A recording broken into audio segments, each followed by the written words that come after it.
Okay, welcome to this explainer. We're going to jump right in and uncover the shocking truth about a phonics rule that, honestly, you probably thought you knew inside and out.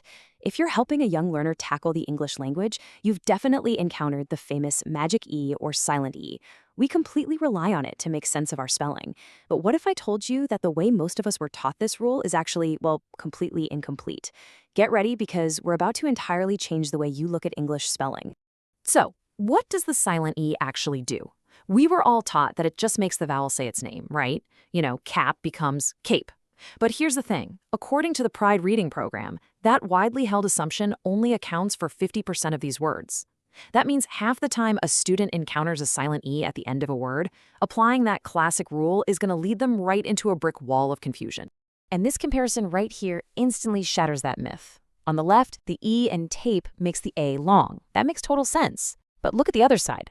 If that rule is absolute, why on earth doesn't have rhyme with cave?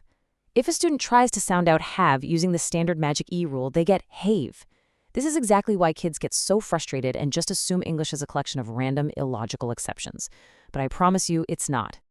But before we can solve that mystery, let's talk about the crucial CVC foundation.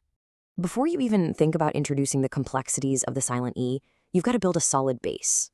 Think of it like building a house. Right? You absolutely cannot add a second story if the ground floor is shaky. Kids absolutely must master short vowels and CVC or consonant-vowel-consonant words like tap, pen, and fib before you even whisper the words Magic E. The whole concept hinges on transforming a short vowel sound into a long one. So if they don't know the short A in cap inside and out, the E in cape is going to have absolutely no context for them. So, what exactly are we looking for?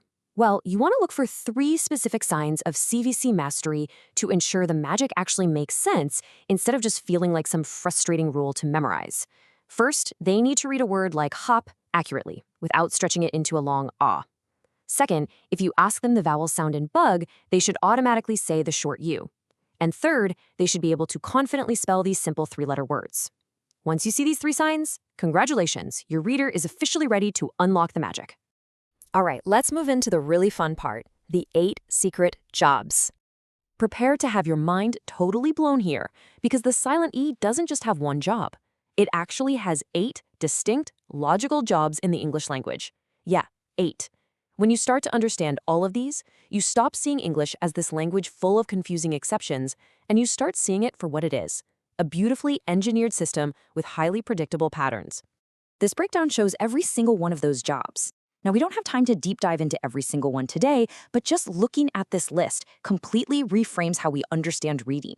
From making short words look complete, to changing the th sound from unvoiced to voiced, like turning breath into breathe, the silent E is literally the hardest working letter in the alphabet.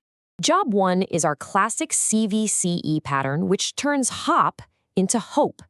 This is the rule we all know, and there are hundreds of examples of this. But again, we have to teach our students that this is just one tool in the silent E toolbox. Remember, it's only about half the story.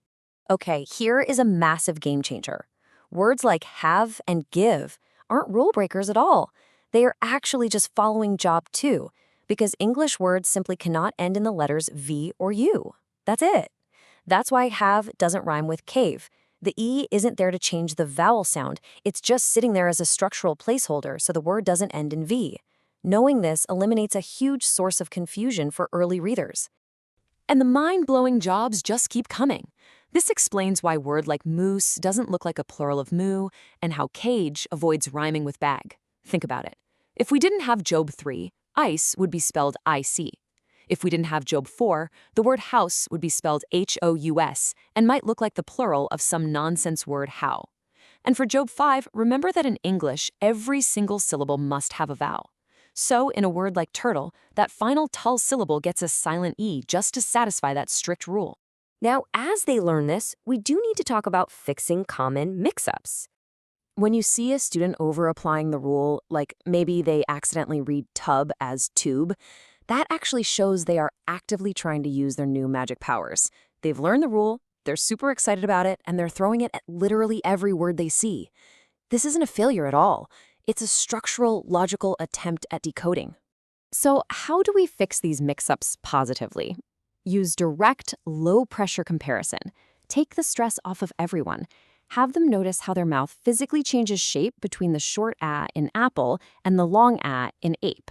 Put the words side by side on a whiteboard, fin right next to fine, cut next to cute.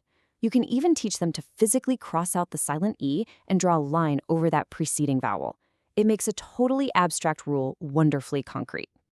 All right, let's get into some multisensory teaching magic. You can literally make this feel like playtime by attaching an E to a craft stick and having your child wave their magic wand to transform cap into cape with a big, dramatic abracadabra.